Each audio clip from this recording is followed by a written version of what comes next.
Hi, Charles with SirBookSage here with another book snippet. And this is a passage from George R.R. Martin's A Song of Ice and Fire from Book 4, A Feast for Crows.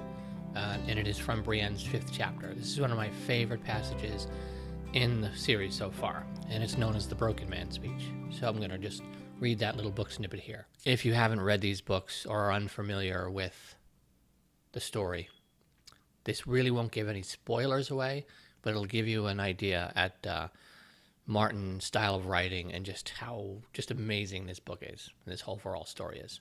"Sir, my lady," said Podrick, "is a broken man an outlaw?" "More or less," Brienne answered. Sept and Maribald disagreed. "More or less than more.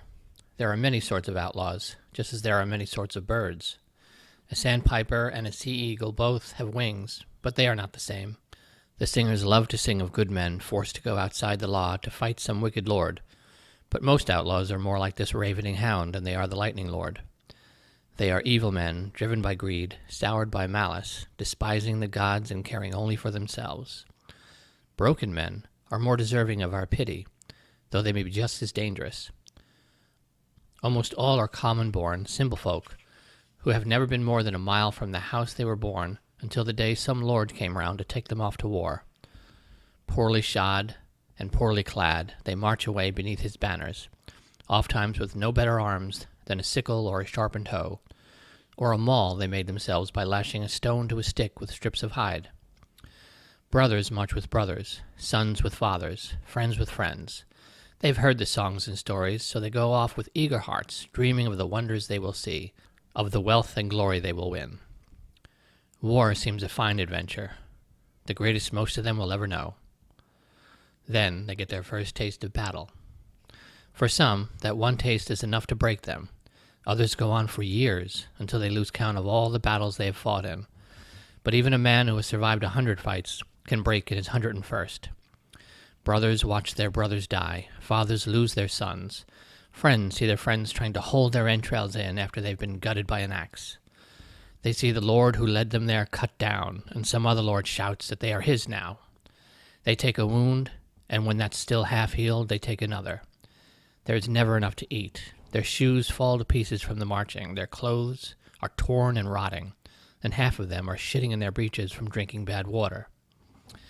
If they want new boots, or a warmer cloak, or maybe a rusted iron half-helm, they need to take them from a corpse, and before long they are stealing from the living too, from the small folk whose lands they're fighting in, men very like the men they used to be.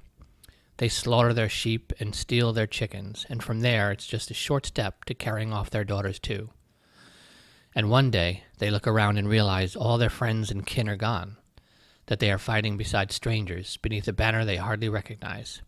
They don't know where they are or how to get back home, and the lord they're fighting for does not know their names. Yet here he comes, shouting for them to form up, to make a line with their spears and scythes and sharpened hoes, to stand their ground. And the knights come down on them, faceless men clad all in steel, and the iron thunder of their charge seems to fill the world. And the man breaks. He turns and runs, or crawls off afterward over the corpses of the slain, or steals away in the black of night, and he finds some place to hide. All thought of home is gone by then, and kings and lords and gods mean less to him than a haunch of spoiled meat that will let him live another day, or a skin of bad wine that might drown his fear for a few hours. The broken man lives from day to day, from meal to meal, more beast than man. Lady Brienne is not wrong.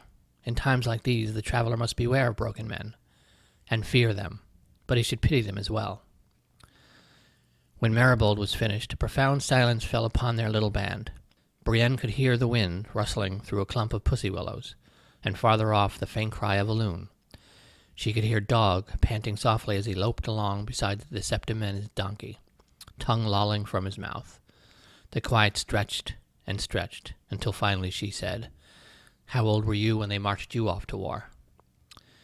"Why, no older than your boy," Maribald replied. "Too young for such, in truth, but my brothers were all going, and I would not be left behind. William said I could be his squire, though Will was no knight, only a potboy armed with a kitchen knife he'd stolen from the inn. He died upon the stepstones, and never struck a blow. It was fever did for him, and for my brother Robin. Owen died from a mace that split his head apart, and his friend John Pox was hanged for rape. The War of the Ninepenny Kings? Asked Kyle Hunt. So they call it, though I never saw a king, nor earned a penny. It was a war, though. That it was. And that is the Broken Man speech, which is just...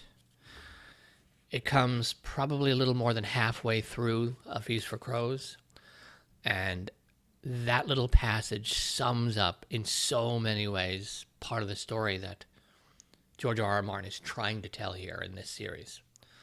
And just such an amazing writer, such a great storyteller, and so many great POV characters throughout this series. I highly recommend it if you haven't read them yet. Yes, I know he's only published 5 of the books so far. There's still 2 more to go. We're not going to get book 6 this year.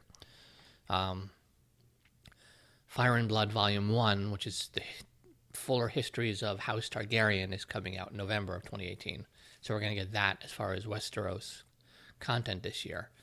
But no book 6 of the series.